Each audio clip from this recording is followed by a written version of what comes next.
Laura, it's so good to have you. And I was just sharing with everybody that your segment is going to be Age Ain't Nothing But a Number. Now, that everyone knows that song from Aaliyah, and she was talking about dating an older man. This is not what we're talking about. We're actually talking about, it really isn't about a number when it comes to success, when it comes to what your dreams are, what you want to do. So we're just going to hop right into it. We're going to start there, okay? Finally winning just such a deserved and long overdue international title of Mrs. Universe. And I want you to share just kind of like what this has been like for you. Well, oh my gosh, it's been a long time. Like you said, it's 34 years. So for me, it's kind of unbelievable, to be honest. Like I just keep probably every day still, I'm like, wait, what? Did that happen? Oh my gosh, it did finally happen. And it's like some ways it just seems like a million years, and other ways it's like when it's so part of your life all the time, it just seems, I don't know, like it just flew by too. But yeah, when you set a goal and it takes 35 years to get to it, and you know, I think everybody has had a goal where they felt like they should have succeeded earlier. And sometimes you even know you should have succeeded earlier. You know, I had a couple of things happen where I was like, oh my gosh, you know, that wasn't fair, that kind of thing. For the most part, I'm a very, very gracious loser. You have to be if you're going to do something for 34 years. Yeah. But there was a couple times, and it was like, it got to be this kind of always the bridesmaid, never the bride feeling, where I just was like, no matter what I do, I will never be the one, you know. And even though I was the one in a lot of ways, it wasn't my ultimate goal. And so I just didn't feel like I'd won until I all the way won.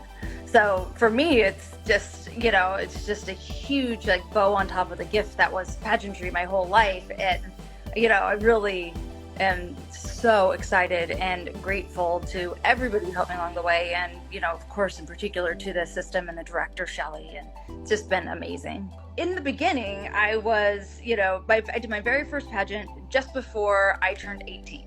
And then it was a couple years before I went back, just because I was young and very poor.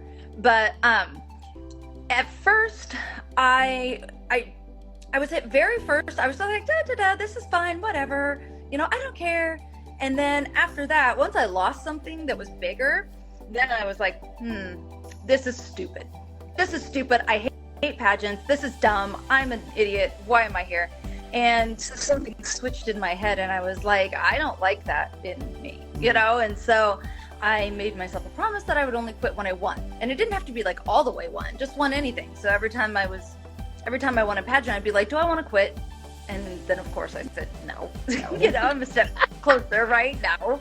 And then I lost, and I'd be like, I want to quit. And I'd be like, well, I can't quit. So next time I win though, I'm going to quit.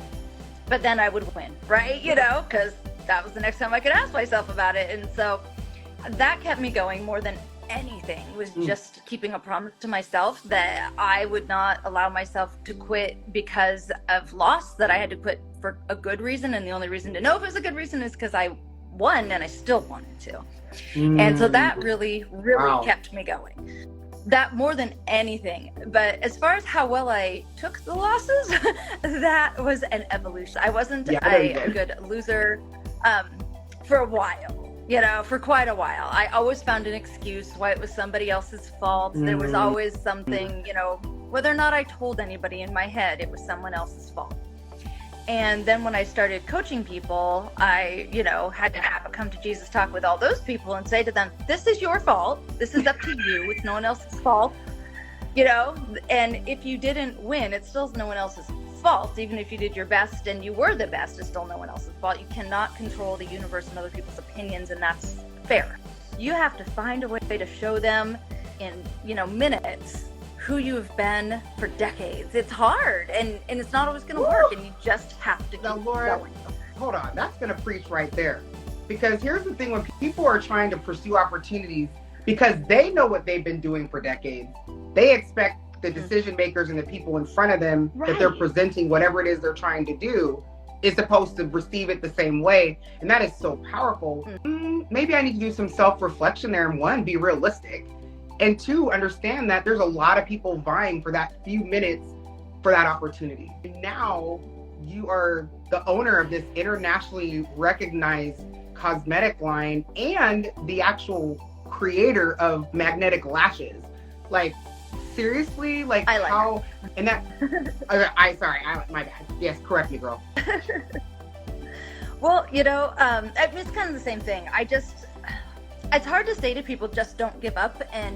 But I don't know what it is inside me actually necessarily that just drives me like crazy. It's probably an effect, but I need to be honest, I'm a little hyper. Please be honest. And I can't stand to not do stuff, right? And I don't know, but the reality for me is just that, I've gone through really horrifically frightening times. I've been dirt poor, wondered where I would sleep. I've had no food, literally none, and no money. For years, I've just been scared out of my mind over and over again. And I just kept trying to make something. I think part of it was because I didn't have the resources to get what other people had the resources to get as in that way. But I knew it was in me. I knew I was smart. I knew I could do it. And so the only way I could do it was just to make it for myself. Like, it just became a matter of, there is just no other way for me to do things unless I do them myself. I don't have the background of a person who grew up with two supportive parents who were helping them. I just didn't have it. I was out on my own at 14. I had an abusive parental situation with my dad and stepmom, and that was that, just couldn't do it. And so I think, starting when I was really young, I just realized I have to, if I want something, I get it for myself. That's just all there is to it. So I think that's a big part of it. And also when I had some really hard times, I went through some pretty serious depression, and I found out over, just let me put this right out there. There's nothing wrong with being medicated for depression. You should do it. If you are depressed, go get some dang medicine. God, nobody ever tells somebody with diabetes, don't take some insulin, you're weak. I just hate it when people pretend like mental you are preaching. Not I'm gonna give you, man, don't make me. I just get mad. Anyway, so go get some dang medicine. And then, sometimes you just have to do whatever it is you can do. Get out of bed. If you can only do it for 20 minutes, get up for 20 minutes.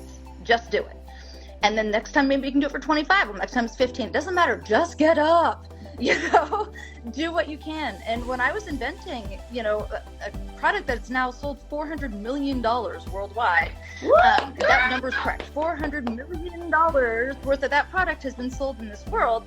I was horribly clinically depressed, and I had to promise myself to get up 3 times a day and do, one iteration. Just try one more. And then I'd go back to bed, right? I just did nothing but sleep, and that for probably 3-4 months in the beginning. Like, it was all I could do, but I kept trying, I kept trying, and eventually it stuck, right? Like, magnetic eyeliner stuck, flash, and stayed on my hand, and my whole world changed, and it wouldn't have if I just didn't do those little steps at a time, and so just taking baby steps is that's legit. You just have to do whatever it is you can do, and don't feel like you have to do more. Laura, you had an individual that came to you and said, like, why should I invest this in myself? Okay. We have people that go to fundraiser dinners and pay $200 for an hour-and-a-half event to support somebody else.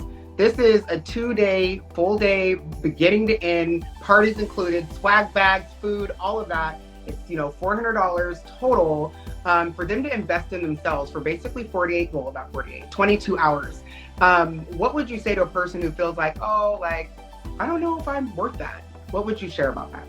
Well, I think, this is something that I just say to my sales team all the time, and that is leaders show up. You have to show up for yourself. You have to show up for the people you lead. And so, that's one thing is that if you think you want to be somebody, if you think you want to do more, if you think you want to lead, even if it's just leading people's, their thoughts about you, if you want to be someone people look to, for any reason, you have to show up.